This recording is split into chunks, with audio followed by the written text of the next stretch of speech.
बहुत समय पहले एक राजा था जिसका नाम चित्रसेन था।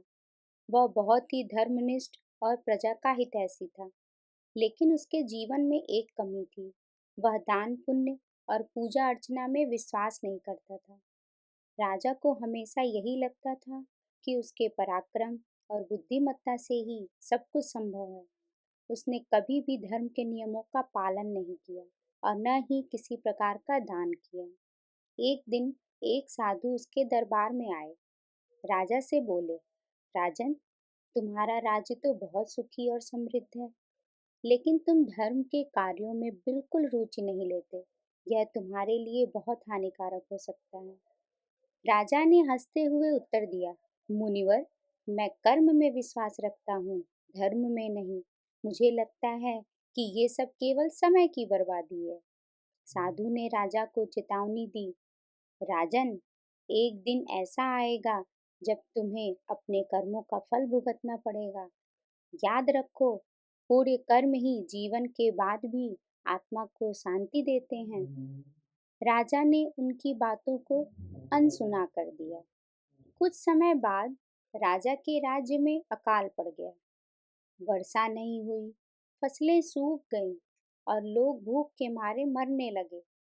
राजा ने अपने सैनिकों को अन्य राज्यों में अनाज लाने के लिए भेजा, लेकिन उन्हें वहां से कुछ नहीं मिला। अब राजा को साधु की बातें याद आने लगी। उसने महसूस किया कि शायद यह विपत्ति उसके पापों का ही फल है। एक रात राजा ने अपने सपने में गंगा माता को देखा। उन्होंने कहा, राजन, तुम्हारे राज्य में यह विपत्ति इसलिए आई है क्योंकि तुमने कभी भी धर्म और दान का महत्व नहीं समझा।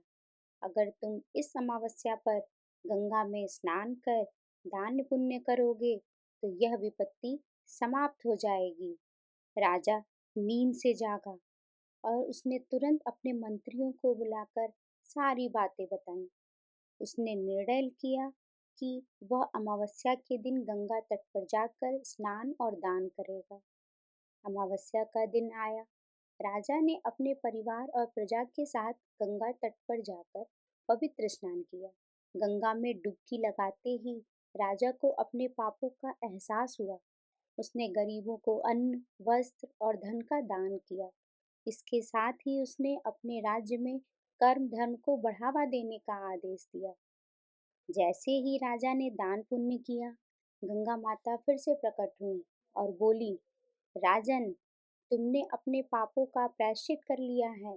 अब तुम्हारे राज्य में फिर से समृद्धि आएगी। कुछ ही दिनों में राजा के राज्य में वर्षा होने लगी। खेतों में हरियाली लौट आई और लोग खुशहाल हो गए। राजा ने साधु के पास जाकर उनसे माफी मांगी और धर्म के रास्ते पर चलने का वचन दिया। तब से यह परंपरा बन गई कि अमावस्या के दिन लोग गंगा और अन्य पवित्र नदियों में स्नान करते हैं और गरीबों को दान देते हैं। यह माना जाता है कि इस दिन किए गए पूरे कर्म कई गुना बढ़ जाते हैं और आत्मा को शांति मिलती है। यह कथा हमें सिखाती है कि जीवन में धर्म और पुण्य कर्मों का विशेष महत्व है। दान पुण्य न केवल आत्मा को शुद्ध करता है, बल्कि समाज को भी बेहतर बनाता है। हमें अपने पापों का प्रायश्चित करने और दूसरों की मदद करने के लिए हमेशा तत्पर रहना चाहिए। स्नान और दान केवल धर्म का हिस्सा नहीं है, यह आत्मा की शुद्धि और जीवन में संतुलन का प्रतीक है। इसलिए हम कह सकते हैं कि स्नान दान अमावस्या हिंदू धर्म में एक पवित्र और महत्वपूर्ण तिथि मानी जाती है। यह अमावस्या विशेषकर गंगा, यमुना, सरस्वती और अन्य पवित्र नदियों में स्नान और दान करने का अवसर प्रदान करती है। यह पर्व आत्मा की शुद्धि और पापों के नाश के लिए भी महत्वपूर्ण है। धन्यवाद।